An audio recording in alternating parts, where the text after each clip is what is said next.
Kita beralih ke informasi lain, saudara. Seorang anak berusia 4 tahun di Kabupaten Sukabumi, Jawa Barat ini meninggal dunia seusai berjuang melawan penyakit yang dideritanya. Sejumlah cacing diangkat dari tubuhnya.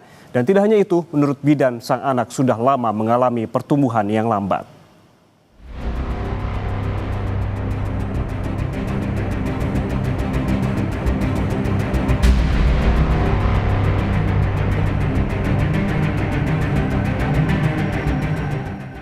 Anak itu bernama Raya. Bersama orang tuanya, Raya tinggal di Kampung Pandangenyang, Desa Cianaga, Kecamatan Kabandungan, Kabupaten Sukabumi, Jawa Barat. Raya meninggal dunia di rumah sakit pada 22 Juli 2025 di usia 4 tahun. Badannya dipenuhi cacing besar. Raya dan keluarganya hidup dalam kondisi kekurangan. Selama ini, ia hanya mendapatkan fasilitas kesehatan dari bidan desa setempat. Bidan bilang kondisi Raya sudah lama berada di bawah garis merah. Berat badannya tidak kunjung naik. Kebetulan memang Raya tuh sering ke posyandu ya Bapak, sehingga berat badannya kita pantau. Memang sejak kecil itu Raya termasuk BGM ya, jadi berat badannya itu di bawah garis merah, di bawah normal gitu. Jadi benar-benar terpantau kalau untuk berat badannya. Memang karena berat badannya ini BGM, jadi sehingga bantuan yang dari desa pun kita prioritaskan untuk Raya. Ada artinya? Ada dari kayak susu, telur, ayam, buah-buahan itu dapat Raya ya. Terus kemarin ada program PMT lokal ya, untuk Raya itu dapat 60 hari Bapak. Jadi terpantau setiap harinya. Berat badannya pun kita pantau. Udah mulai ada kenaikan waktu kemarin dapat PMT lokal. Gitu. Obat cacing juga sebetulnya Bapak kalau untuk Raya dan semua anak-anak ya itu dapat setiap 6 bulan sekali. Setiap bulan Februari dan Agustus. Jadi untuk Raya juga terakhir dapat berarti bulan Februari itu dapat obat cacing. Budi Andriana, PLT Camat Kabandungan menduga kondisi Raya bisa jadi berawal dari pola asuh keluarganya.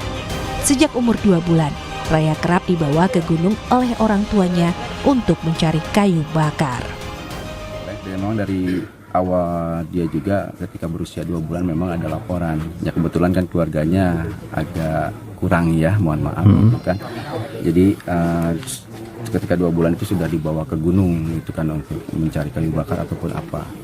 Terus kemarin juga ketika kita ingin ketika ada laporan terus ingin melakukan perekaman ya terkait dengan administrasi pendudukan itu menghilang 2 hari sehingga menyulitkan kami terkait dengan proses selanjutnya. Raya itu sebetulnya tadi yang disampaikan itu awalnya kan dari BGM ya, memang terkait dengan pola asuh juga di keluarga. Terus yang kedua sebetulnya sudah ada berbagai upaya, hanya saja kan tadi gitu kan kita sampaikan ada kekurangan, ya mohon maaf lah kekurangan daripada keluarganya. Kini Raya telah dimakamkan tidak jauh dari rumahnya. Insan Maulana Firdaus, Kompas TV, Sukabumi, Jawa Barat. Saudara, untuk mengetahui informasi terkini soal penanganan kasus balita yang meninggal dengan kondisi tubuh dipenuhi cacing, kita langsung sapa Kepala Dinas Kesehatan Provinsi Jawa Barat, Vini Diani, dan juga Iin Asien, aktivis kemanusiaan sekaligus founder dari Rumah Teduh dan Peaceful Land. Selamat siang Bu Vini dan Teh Iin. Selamat siang Mas. Oke, saya ke Bu Vini terlebih dahulu. Ini ada temuan kasus melalui akun Instagram dari Gubernur Jawa Barat, Deddy Mulyadi, yang menilai kasus ini mencerminkan gagalnya fungsi pelayanan dasar di tingkat desa seperti posyandu, PKK, hingga layanan kebidanan yang memang dari pengetahuan Bu Vini ini seperti apa? Terima kasih. Sebelumnya kami mengucapkan belasungkawa sedalam-dalamnya kepada keluarga dan tentu masyarakat ya di sekitar tempat tinggalnya Raya, karena dengan musibah ini tentu menjadi sebuah evaluasi begitu ya. Karena seperti kita ketahui bahwa masalah kesehatan ini bukan saja masalah kami di bidang kesehatan, tetapi bagaimana seluruh lintas sektor, seluruh unsur yang berada di masyarakat ini memang harus saling bahu-membahu. Karena kita tahu bahwa adanya masalah kesehatan itu tentu diawali dari mulai yang pertama adalah tentu masalah ekonomi ya. Lalu yang kedua tentu masalah budaya sosial ya, seperti tadi Punten, kalau kita lihat ternyata dari rekor atau pola pengasuhan dari anak raya ini sendiri karena ada permasalahan di kedua orang tuanya, tentu menjadikan pertumbuhan ini menjadi tidak maksimal. Walaupun sekali lagi upaya dari ibu bidan desa, dari kepala desa sudah dilakukan, tetapi karena keterbatasan aparat tentu memerlukan bantuan dari lintas sektor yang lain. Begitu. Bu Vini, tadi Anda sebutkan bahwa akan ada evaluasi. Evaluasi seperti apa yang akan dilakukan? Apakah juga akan ada sanksi begitu terkait dengan petugas pelayanan dasar tersebut? Ya, jadi kalau masalah evaluasi tentu meningkatkan kompetensi ya, Ibu-Bapak sekalian. Karena kalau masalah sanksi dan sebagainya itu mungkin dikembalikan kepada kewenangan dari pemerintah Kabupaten Sukabumi ya. Tetapi kalau dari kami sebagai unsur pemerintah Provinsi Jawa Barat adalah tentu melaksanakan fasilitasi dan pembinaan ya. Di mana kita tahu bahwa tentu dengan adanya hal seperti ini bukan saja untuk Kabupaten Sukabumi, tapi kami juga menjadi tergugah mengingatkan kepada seluruh 27 kota kabupaten, khususnya kami di Dinas Kesehatan untuk tentu lebih lebih aware begitu ya di dalam pelaksanaan kegiatan-kegiatan yang khususnya dalam upaya untuk penanganan masalah kesehatan di masyarakat. Oke, saya ke Teh Iin yang sempat melihat kondisi Raya waktu itu. Ketika melihat kondisinya waktu itu seperti apa Teh Iin, dan katanya dihadapkan oleh kendala besar. Apa kendala besar yang dihadapi waktu itu? Iya, iya, Allahumma sholli ala Sayyidina Muhammad wa ali Sayyidina Muhammad. Iya Mas, kita dapat laporan itu dari call center karena rumah teduh kan di Sukabumi ada 3 rumah ya. Kita ada 3 rumah di Sukabumi, ada 2 layanan ambulans, itu masuk ke call center pada tanggal 13 Juli. Di 13 Juli itu ketika masuk laporan kita langsung assessment ke lokasi dan kita melihat Raya dalam keadaan sudah tidak sadar. Kita sempat melakukan pemeriksaan standar, kita cek saturasinya, tensinya, dan memang saturasi rendah kita langsung pasang oksigen juga. Dalam kondisi sudah tidak sadar, kami memutuskan untuk segera mengevakuasi Raya ke rumah sakit kota, rumah sakit daerah. Dan alhamdulillah rumah sakit daerah ini luar biasa mendukung banget ya karena sangat memudahkan kami karena Raya ini kan sebetulnya ketika masuk tidak punya identitas sama sekali, tidak punya identitas kependudukan ya, apalagi BPJS gitu kan, sehingga waktu itu rumah sakit memang ini salah satu kendala yang kita hadapi. Rumah sakit udah baik banget memberikan kita waktu 3 hari untuk mengurus identitas Raya. Nah ini yang sedang kita perjuangkan karena buat kami Kang, insya Allah kita siap menanggung Raya dengan kondisi pembayaran tunai. Tapi kalau kita bisa upayakan BPJS, pasti kita upayakan dulu kan BPJS-nya. Karena kita nggak tahu juga berapa lama Raya akan dirawat. Sehingga ketika rumah sakit memberikan keringanan yang luar biasa, 3 hari itu kami upayakan untuk ke pihak-pihak terkait untuk mengurus kebutuhan administrasi Raya. Tapi seperti yang mungkin sudah dilihat di video saya yang 9 menit itu penjelasannya kayak udah panjang banget. Ya mohon maaf Ibu Dokter, emang kita dipimpong ke sana ke sini sih Bu ya. Itu relawan aku sampai nangis dan Ibu kebayang gak sih Bu, aku ini punya rumah 21 rumah Bu di Bandung, Jakarta, Malang, Sukabumi. Operasional aku tuh gede banget. Jadi maksud saya ketika kita harus memutuskan pakai tunai kan kita jadi mules ya, tapi kita upayakan dulu dengan jalur kesehatan BPJS kan. Ketika itu sampai hari ketiga nggak keluar juga, kan saya harus memutuskan itu ditanggung oleh rumah teduh gitu. Dimana kondisinya Raya ada di Picu ya, lumayan lah ya Argo di Picu ya Bu ya. Tapi ya Bismillah, akhirnya ketika memang sudah mentok ya saya bilang ke relawan, ya udahlah nggak apa-apa, kita udah ikhtiar maksimal, udah kesana sini, Kadinsos, Dinkes segala macam gitu. Ketika nggak keluar juga ya sudah kita putuskan bilang ke rumah sakit kita tanggung atas nama rumah teduh dengan pembayaran pribadi. Oke. Gitu sih kendalanya Mas. Oke, Teh Iin, ini Pak Gub Deddy Mulyadi sempat menyebutkan ini adalah gagalnya fungsi pelayanan dasar di tingkat desa. Apakah seperti yang Anda jelaskan tadi merupakan cerminan dari hal itu yang Anda temukan di lapangan? Ibu maafin ya Bu Dokter ya, aku kan udah lama banget ya ngerjain kayak gini, aku udah belasan tahun loh Bu ngerjain proyek kemanusiaan kesehatan. Realitanya memang itu terjadi di mana-mana sih sebetulnya, bukan cuma di Sukabumi ya Mas ya. Gimana masyarakat-masyarakat apalagi dalam kondisi darurat, kondisi abis kena tabrakan segala macam, nggak punya identitas, nggak punya BPJS, atau masyarakat yang sakit tapi BPJS nunggak segala macam, itu memang luar biasa sulitnya sih Mas. Jadi iya. Ya emang seperti itu, bukan cuma di Jawa Barat sih sebetulnya, di banyak tempat yang lain. Tapi ya akhirnya apa yang dilakukan rumah teduh adalah saya berupaya sebisa mungkin punya dana cadangan yang ketika akhirnya kita mentok di urusan birokrasi, saya bisa lakukan dengan tindakan tunai, udah yang paling cepat. Oke, Bu Vini, bagaimana jawabannya ketika ada kejadian seperti ini justru rumah teduh yang pertama kali begitu membiayainya, bukan dari BPJS? Terima kasih.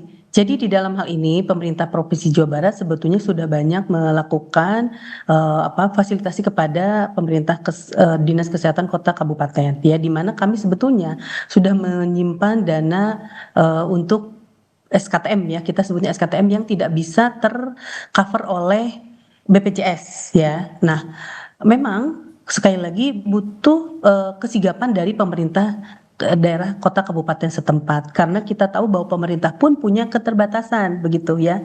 Kami dalam setiap tahunnya itu sampai mengeluarkan dana sekitar 1,2 triliun Kang untuk membantu pemenuhan BPJS kepada kota kabupaten dan juga membayar di luar pembayaran BPJS yang memang kami simpan di 4 RSUD kota, di RSUD kepemilikan 6 RSUD kepemilikan pemerintah Provinsi Jawa Barat ya, dan insya Allah pemerataan inilah yang sedang disiapkan oleh Pak Gubernur ya. Salah satunya memang kami sudah ada beberapa jadi ada uang yang disiapkan untuk di luar BPJS ya, jadi bagi orang-orang yang tidak mampu, yang tidak punya pembiayaan, itu sebetulnya kami sudah punya uang yang kita siapkan di 6 RSUD kami ya, di Jampang, Kulon, jadi di daerah-daerah yang terpencil memang di Jampang, Kulon, di Sukabumi ya, rumah RSUD Jampang, Kulon, Sukabumi, ada rumah sakit Pempek di Garut, ada rumah sakit Paru di Cirebon, Kuningan, ada di Welas Asih Kabupaten Bandung, ada di rumah sakit kesehatan kerja di Kabupaten Bandung juga, dan juga ada di rumah sakit jiwa pemerintah Provinsi Jawa Barat. Dan insya Allah di tahun ini kita juga tahun depan secepatnya kita juga akan mengadakan dana atau RSUD provinsi tersebut yang bisa kita simpan dananya ya. Salah satunya adalah kita akan mengambil alih Rumah Sakit Patrol Kabupaten Indramayu menjadi RSUD provinsi begitu. Dan salah satunya adalah untuk pemerataan dan menyelesaikan masalah-masalah seperti ini. Dan kami pun sebetulnya sudah menyiapkan tim reaksi cepat di tingkat provinsi ini yang memang sudah kami sampaikan ke kota kabupaten untuk menyelesaikan permasalahan-permasalahan yang seperti tadi sudah dibantu oleh Bu Iin di Rumah Teduh begitu Bu Iin. Jadi kalau Bu Iin sebetulnya punya permasalahan itu, Bu Iin memang bisa kontak kepada kami begitu Bu Iin ya. Sebetulnya Dinas Kesehatan Kota Kabupaten itu sudah tahu begitu ya, bahwa di kami di provinsi itu ada satu tim yang siap untuk menyelesaikan permasalahan-permasalahan seperti yang tadi disampaikan ya. Memang untuk kasus kecelakaan kita tahu ada jasa raharja ya yang sebetulnya harus menyelesaikan. Seperti kemarin contohnya ketika ada operasi pemisahan gepar siam ya, Nadira dan Nabila itu kan kami juga yang menyelesaikannya. Jadi memang dalam hal ini sekali lagi masalah kesehatan ini tidak bisa hanya diselesaikan oleh Dinas Kesehatan, tetapi bagaimana kolaborasi, koordinasi kita semua. Saya juga sebetulnya banyak dibantu oleh Rumah Teduh pada saat penyelesaian HIV pada saat itu. Bu Vini sebentar, ini terkait juga ada informasi bahwa Pak Gubernur kabarnya sudah mengirim tim untuk menjemput keluarga Raya untuk dirawat. Ini perkembangannya seperti apa? Singkat saja Bu. Ya, alhamdulillah tadi malam keluarga Raya sudah sampai di Rumah Sakit Jiwa Provinsi Jawa Barat jam 12:30 malam. Ya, dan hari ini kami sedang mengadakan evaluasi karena tadi ya, mohon maaf sekali ya ada masalah kesehatan yang memang harus kami evaluasi. Nanti setelah selesai dilakukan pemeriksaan apakah misalnya harus dirawat atau tidak, maka kami pun akan menyelesaikan masalah kesehatan nanti di Rumah Sakit Welas Asih. Jadi memang untuk Pak Kades, Pak Camat, Bapak Puskesmas yang mengantarnya pun sudah kami fasilitasi. Jadi insya Allah masalah ini menjadi satu, tadi saya bilang ya, satu buah perbaikan ke depan begitu, menguatkan lagi kepada kota kabupaten bahwa memang ini komitmen kita bersama ya. Pak KDM kan selalu menyampaikan bahwa setiap masalah di masyarakat itu ya harus kita bantu, kita selesaikan. Dan tadi ya butuh kerjasama bersama. Baik, Teh Iin, singkat saja Teh Iin untuk menjawab tadi pernyataan dari Bu Vini, bagaimana ini terkait dengan keluarga Gubernur, tim dari Gubernur Jawa Barat yang akan mengirim tim untuk menjemput keluarga untuk dirawat. Sudah, Kang Ipan. Ya sudah dijemput ya begitu, dan bagaimana juga dijelaskan Teh Iin kondisi rumahnya, lingkungannya seperti apa? Bentar Mas, aku mau menanggapi Dokter Vini ya. Silakan. Dok, mau nangis nih saya Dok. Kan dokter bilang harusnya memberitahu. Kan saya udah memberitahu kemana-mana Dok. Saya udah tunjukin video-video ekstrimnya loh Dok. Dan bahkan kita minta nomor pimpinan Kadinkesnya. Kita chat, kita telepon nggak diangkat-angkat. Berarti pihak terkait kan kalau memang punya dana, URC apapun itu kan bisa merespon atau mengarahkan kita nih ada dana di sini atau gini. Bahkan terakhir yang bikin saya agak nyesek sih Dok. dari Dinkes itu menyarankan agar raya itu dipindahkan ke kabupaten. Kan kondisi udah dipicu dok, alat udah dipakai semua.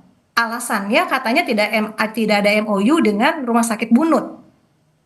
Iya, kondisinya udah repot dok. Saat itu ketika aku ambil, Raya udah repot dan kepikiran di pikiran kami adalah Raya harus masuk ke rumah sakit yang besar, bukan di Jampang gitu. Kita nggak kepikiran lah dia asal kabupaten segala macam ya. Kita pikir moga-moga rumah sakit besar bisa segera menangani Raya. Kita disarankan untuk mindahin Raya coba dok dari Dinkes tuh. Jadi kalau dokter bilang kenapa TIIN nggak ngontak, udah semua pihak dikontak dok. Dan akhirnya mereka bilang maaf ya kan keputusan bukan ada di kita. Maaf ya kita udah dapat nomor Kadinkesnya nggak diangkat teleponnya, chat nggak dibales dok. Oke. Apa nggak pengen Apakah nangis Tain, itu, dok? insya Oke, Allah baik. nanti ke depan Tain bisa kontak langsung ke saya gitu ya, karena kami di Dinas Kesehatan Mereka ini yang Provinsi. nggak ngasih nomor dokter ya. Kan kita Eh, dikasih nomor Kadinkes Sukabumi ini siapa ya? Nggak apa-apa. Oke. Insya Allah nanti ke depan ini jadi perbaikan ya, karena insya Allah kita ingin jadi orang yang bermanfaat ya, Tain ya. Jadi nanti mangga silahkan Oke, kontak artinya saja ke intinya ini saya. menjadi bahan nanti evaluasi untuk Dinas kita- Kesehatan betul. Jawa Barat dan juga agar tidak terulang kembali karena tadi sudah Betul. ditemukan problemnya bahwa komunikasi yang memang tidak berjalan lancar Betul. dan juga memang ada kendala-kendala lainnya. Terima kasih dua narasumber yang telah bergabung bersama kami di Insya Allah nanti Sapa kita Indonesia Siang. tindak lanjuti perbaikan ke depan ya, Kepala ke Dinas depan ya. Kesehatan Provinsi Jawa Barat Vini Adiani dan juga ASEAN aktivis kemanusiaan sekaligus founder Rumah Teduh dan Peaceful Land. Terima kasih Ibu-ibu. Assalamualaikum.